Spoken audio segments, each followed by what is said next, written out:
لا الہ الا ہو. کھانے پینے کے ساتھ ہے. حرص جب ہوتی ہے نا طبیعت میں تو انسان پھر کھانے کا چٹورا بن جاتا ہے، خوب کھاتا ہے. بسیار خوری یہ بھی بہت بڑی غلطی ہے، کیونکہ زیادہ کھانے کے بہت زیادہ نقصانات ہیں. نوجوان اس بات کو یاد رکھیں کہ 40 سال تک انسان کھانے کو کھاتا ہے اور 40 سال کے بعد کھانا انسان کو کھاتا ہے.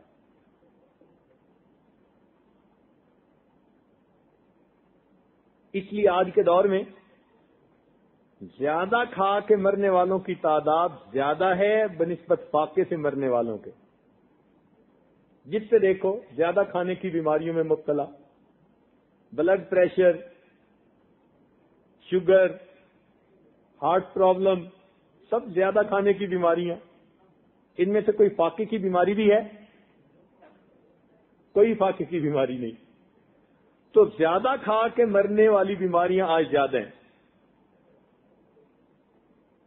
زیادہ کھانے کے نقصانات میں سے ایک یہ نقصان ہے کہ انسان کے عقل پر پردہ پڑ جاتا ہے.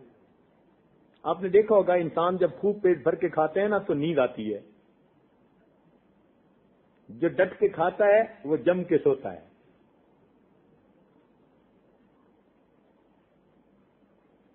تو وہ جو اونگ آتی ہے وہ اصل میں بدنی طور پر جسم کو سلا رہی ہوتی ہے. جس طرح انسان بدنی طور پر سوتا ہے اسی طرح اس کی عقل بھی سو جاتی ہے. زیادہ کھانے والے بندے کی عقل سوتی ہے، اس لیے وہ لیزی ہوتا ہے، کھا کے پڑا رہتا ہے.